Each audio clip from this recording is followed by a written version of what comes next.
God is true channel में आप सबका स्वागत है।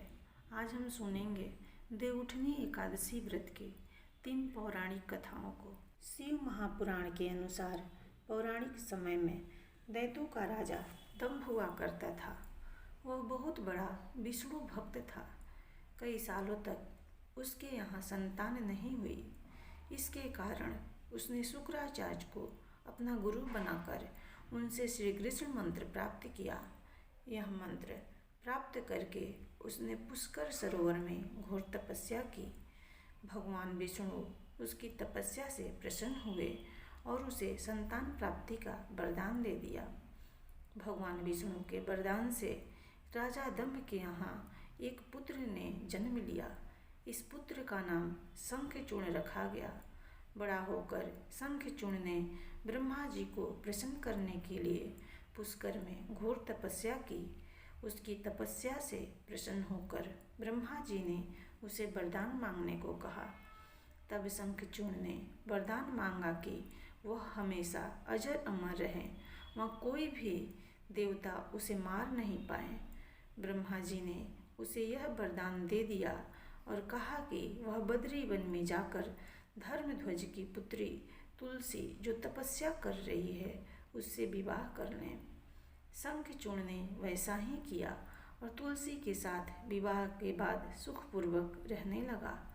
उसने अपने बल से देवताओं, असुरों, दानवों, राक्षसों, गंधर्वों, नागों, किन्नरों, मनुष्यों तथा त्रिलोकी के सभी प्राणियों पर विजय प्राप्त कर ली।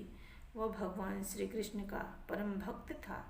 शंखचूर्ण के अत्याचारों से सभी देवता परेशान होकर ब्रह्मा जी के पास गए और ब्रह्मा जी उन्हें भगवान विष्णु के पास ले गए। भगवान विष्णु ने कहा कि शंखचूर्ण की मृत्यु भगवान शिव के त्रिशूल से ही होगी, अतः आप उनके पास जाएं। भगवान शिव ने चित्ररथ नामक गण को अपना दूत बनाकर शंखचूर्ण के पास भेजा। चित्ररथ ने शंखचूर्ण को समझाया कि वह देवताओं को उनका राज्य लौटा दें, परंतु शंखचूर्ण ने मना कर दिया और कहा कि वह महेश्वर से युद्ध करना चाहता है। भगवान शिव को जब यह बात पता चली तो वे युद्ध के लिए अपनी सेना लेकर निकल पड़े।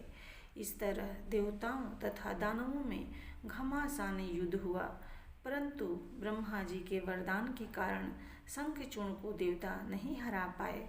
भगवान शिव ने शंखचूर्ण का वध करने के लिए जैसे ही अपना त्रिशूल उठाया तभी आकाशवाणी हुई कि जब तक शंखचूर्ण के हाथ में श्रीहरि का कवच है और इसकी पत्नी का सतीत्व अखंडित है तब तक इसका वध असंभव है। आकाशवाणी सुनकर भगवान विष्णु वृद्ध ब्राह्मण का रूप धारण कर शंखचूर्ण के पास गए और उससे श्रीहरि कवच दान में मांग लिया। शंखचूर्ण ने वह कवच बिना किसी संकोच के दान कर दिया। इसके बाद भगवान विष्णु शंखचूर्ण का रूप बनाकर तुलसी के पास गए। शंखचूर्ण रूपी भगवान विष्णु ने तुलसी के महल के द्वार पर जाकर अपनी विजय होने की सूचना दी। यह सुनकर तुलसी बहुत प्रसन्न हुई और पति रूप में आए भगवान का पूजन किया व रमण किया। ऐसा करते ही तुलसी का सतीत्व खंडित हो गया और भगवान शिव ने त्रिशूल से युद्ध में शंखचूर्ण का वध कर दिया। तब तुलसी को पता चला कि वे उनके पति नहीं हैं बल्कि वे तो भगवान विष्णु हैं। क्रोध में आकर तुलसी ने कहा कि आपने छल पूर्वक मेरा धर्म भ्रष्ट किया है और मेरे पति को मार डाला है, अतः मैं आपको श्राप देती हूँ कि आप पाषाण होकर धरती पर रहें। तब भगवान विष्णु ने कहा, देवी तुम मेरे लिए भारतवर्ष में रहकर बहुत दिनों तक तपस्या कर चुकी हो। तुम्हारा यह शरीर नदी रूप में बदलकर गंडकी नामक नदी के रूप में प्रसिद्ध होगा। तुम पुष्पों में श्रेष्ठ तुलसी का वृक्ष बन जाओगी और सदा मेरे साथ रहोगी। तुम्हारे श्राप को सत्य करने के लिए मैं पाषाण शालिग्राम बनकर रहूँगा। गंडकी नदी के तट पर मेरा वास होगा।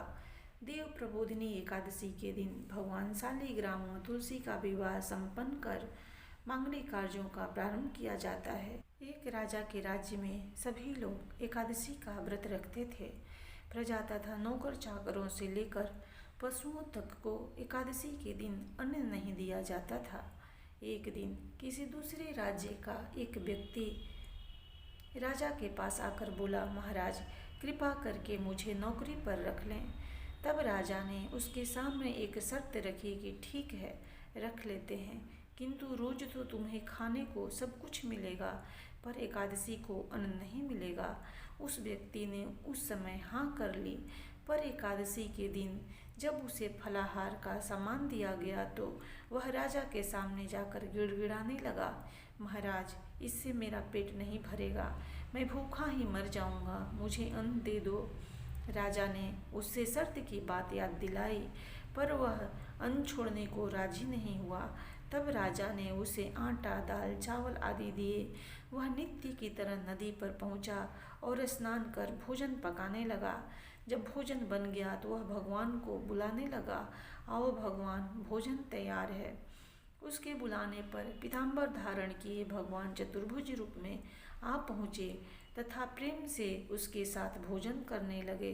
भोजन आदि करके भगवान अंतर ध्यान हो गए तथा वह अपने काम पर चला गया।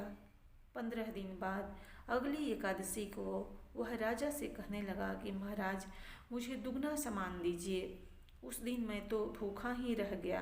राजा ने कारण पूछा तो उसने बताया कि हमारे साथ भगवान भी खाते हैं, इसलिए हम दोनों के लिए ये सामान पूरा नहीं होता। यह सुनकर राजा को बड़ा आश्चर्य हुआ।